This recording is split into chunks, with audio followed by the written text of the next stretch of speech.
Ndabaramukije abandi ndabahaye mwiriwe bivanye naho muherereye ntiteka n'umunezero ntangere byo gusubira kubana namwe mwibanywanyi mukurikira iyi mbonesha kure yacu ari nayo yanyu Shiramatsiko TV. Imbonesha kure imwe rudende dushikiriza inkuru n'ibiganiro utaronka ahandi.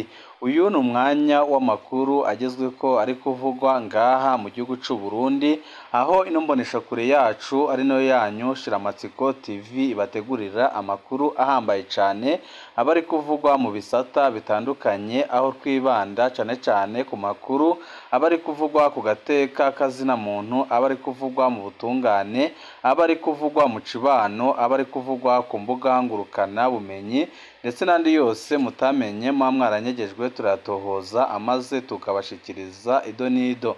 Tubazaniye amakuru ahambaye cyane kandi adahumuriza ari kuvugwa muri politike ngaha mu gihugu cy'u Burundi, aho leta ya CNDD-FDD iri gukora ibishoboka byose kugira ngo itegure igandagurwa ry'umushinga amateka Agatho Rwasa canke se bamufunge nk'uko bimaze iminsi bitegurwa n'ubutegetsi bwa CNDD-FDD, ubutegetsi bushaka gukorera ikibi gishoboka umushinga amateka Agatho Rwasa, kuko Perezida Evariste Ndayishimiye yararahiye ararengwa avuga ko adashobora kongera kwitoza muri 2025 na 2027 ari kumwe n'umushinga amateka Agatho Rwasa, kuko iperereza ryamuhaye amakuru rimwereka ko aramutse akoze ikosa akitoza ari kumwe n'umushinga amateka Agatho Rwasa byanze bikunze atamutsinda, kandi ko naho bakora ubusuma bungana bute batagira icyo bageraho, bikaba ari ibintu nyine byerekana ko byanze bikunze ibara rishobora kugwa mu gihugu cy'u Burundi umwanya n'umwanya, kuko abarundi batari bake barashavuye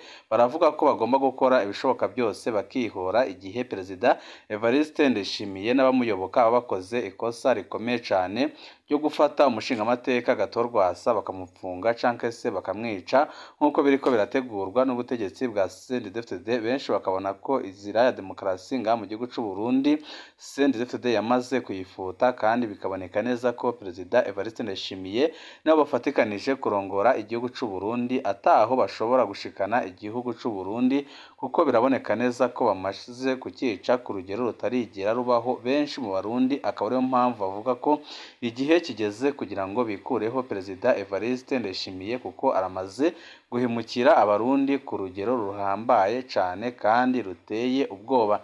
Ni byinshi twabateguriye birabana n'umushinga amateka Agatho Rwasa ndetse n'imitego ikomeye cyane ariko arategwa n'iperereza ndetse n'inzego z'umutekano ngaha mu gihugu cy'u Burundi, ariko byose bikaba biriko birakorwa ku itegeko bya Perezida Evariste Ndayishimiye ufise ubwoba bukomeye cyane, kubera ko azi neza ko ikiba amaze gukorera abarundi batakihanganira, kandi azi neza ko Agatho Rwasa ari mu mitima y'abarundi batari bake. Byose nyine mugiye kubikurikira kuri uno muyoboro wa YouTube Shiramatsiko TV idushikiriza inkuru n'ibiganiro utaronka ahandi. Ico busabwa nta kindi niba ukunda amakuru n'ibiganiro tudahwema gucisha kuri uno muyoboro wa YouTube Shiramatsiko TV, usabwa gukanda kuri sabone canke subscribe kugira ngo ko dushizeho amakuru n'ibiganiro bene nk'ibi ujye uba wa mbere mu gushikirwa nabyo. Agatho Rwasa yoba ategurirwa gupfungwa mu gihe Honorable Agatho Rwasa ari mu rugendo muri Senegal, aho yari umurorezi w'amatora. Ubutegetsi bw'u Burundi bwagumye bukurakuranya amakuru asa nayo kumutera ubwoba. Amakuru ya mbere yavuye mu ruhande rw'abavuga ko baherutse kubogoza Agatho Rwasa mu burongozi bw'umugambwe seneri.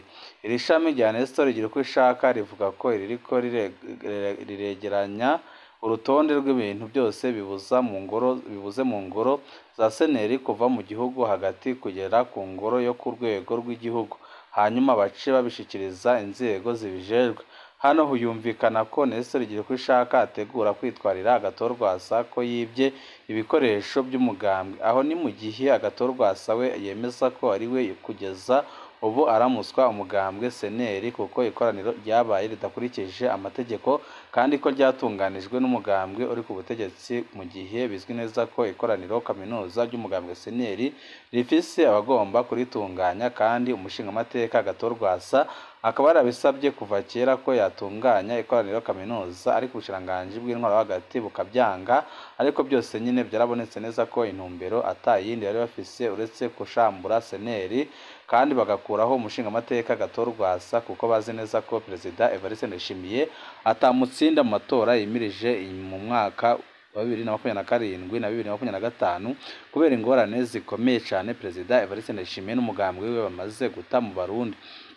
Amakuru ya kabiri yatanzwe n'ubushikiranganji bujejwe intwaro yo mu gihugu hagati n'umutekano, Lieutenant Colonel Petero Nkurikiye avugira ubwo bushikiranganji yatangaje hirya y'ejo ko abanywanyi ba Agatho Rwasa bariko barakora iterabwoba ku mushikiranganji Martino Niteretse mu kubaza aho aba n'imparati y'imodoka agenderamo.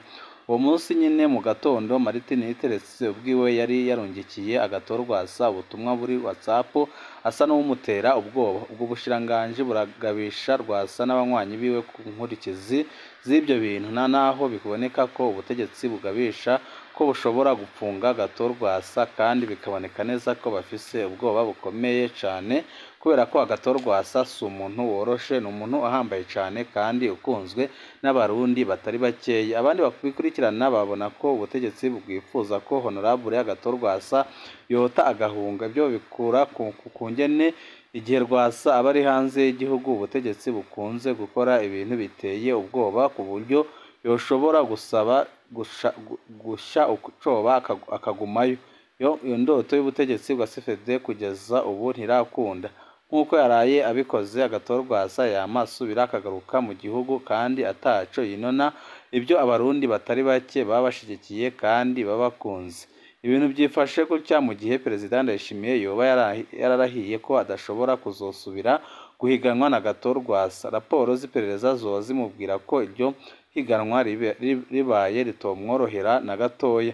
Ubutegetsi butegura gukoresha uburyo bwose bushoboka kugira ngo Agatho Rwasa ntaze yitabe amatora ya 2025 na 2027.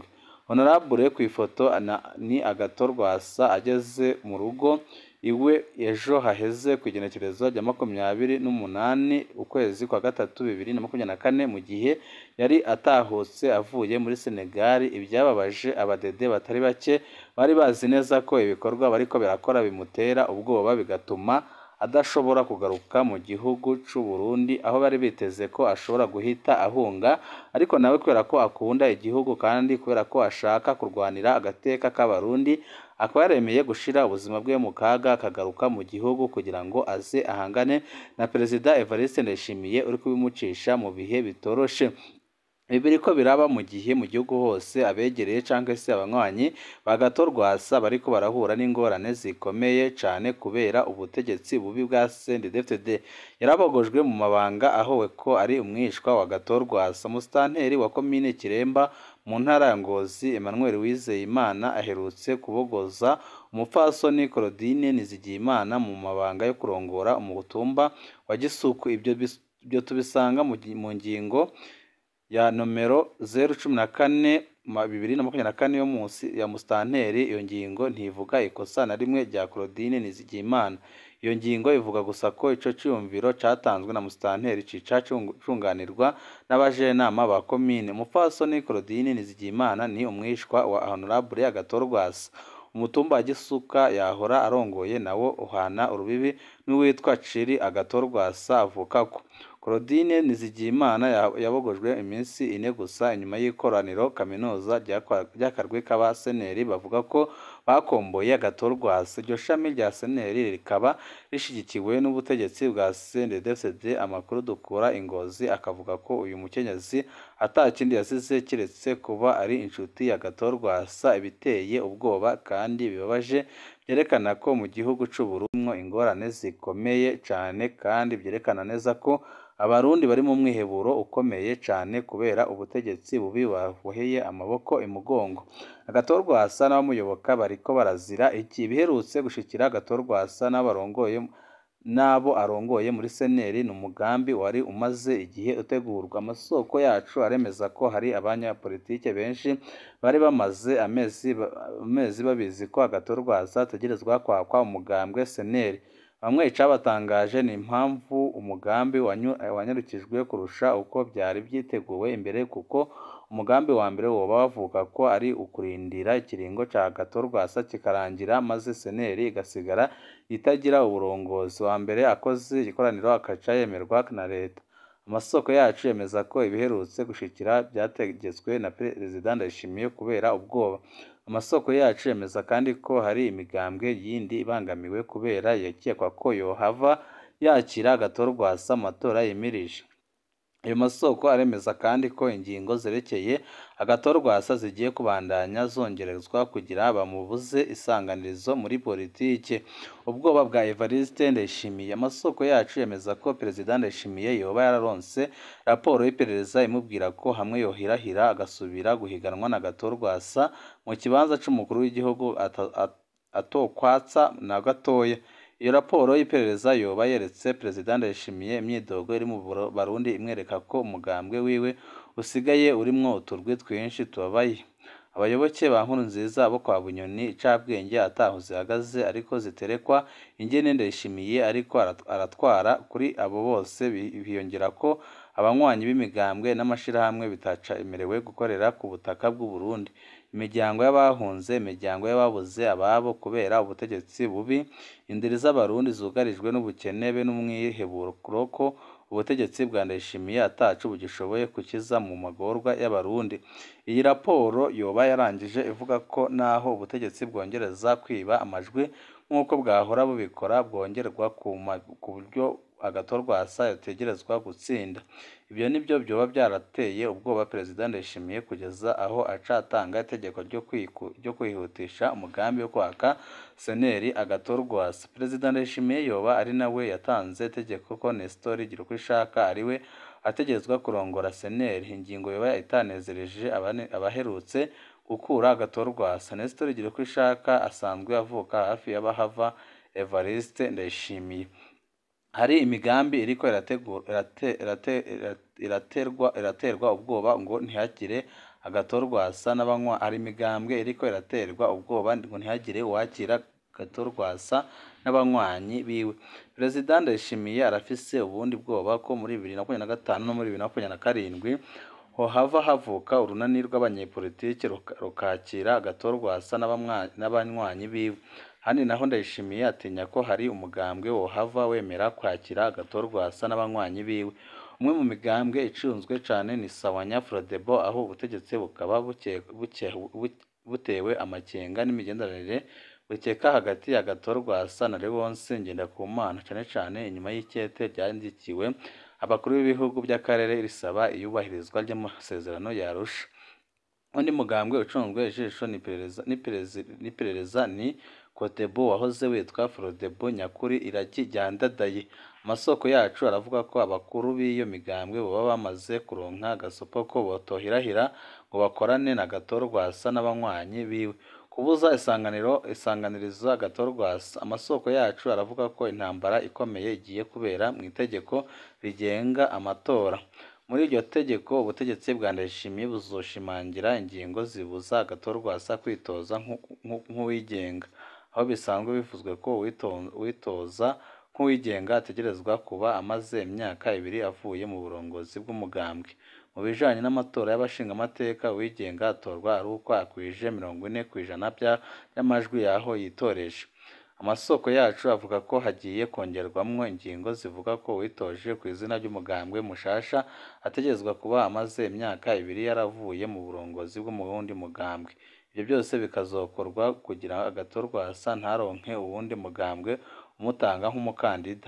Ahoba hariyumvira n'ingingo zijanye no kumubuza kuja mu runani rwovuka mu matora. Iyi ngendo iratandukanye rwose na demokarasi. Ibintu intwaro ya Ndayishimiye iriko irakora ku mugambwe seneri na Agatho Rwasa biratandukanye rwose n'ingendo ya demokarasi, kandi binafise intumbero yo guheraheza demokarasi yubakiye ku migambwe myinshi mu Burundi. Abakurikirana ibiba mu Burundi, abanyepolitike n'abafasha Burundi ntibakwiriye guhora. Hari abarundi bashobora kwibaza ko bitaberekeye, ariko inyuma ya seneri hazokurikira ikintu cyose gisigaye mu Burundi kitavuga ibyo Ndayishimiye ashaka. parisiyemu, ikinyamakuru Iwacu n'utundi dusigarira twa demokarasi y'u Burundi. Ico CFD yihenda ko muri iyo ngendo igayitse nuko ibyo iriko irakora bizorohira gufatanya urunani rukomeye rw'abarundi bose bababaye. Bigoye kumenya umwanya bizofata, ariko impera n'imperuka iyo ngendo mbi izosenyura abibaza ko ryogora duhure izosubira kwiganza mu Burundi ibihe byose rwose. Bahebe kandi bakureho amaso, kuko abarundi nabo si abantu boroshe, ni abantu bafise ibyo bariko baratekereza kugira ngo bikize ubutegetsi bwa CNDD-FDD.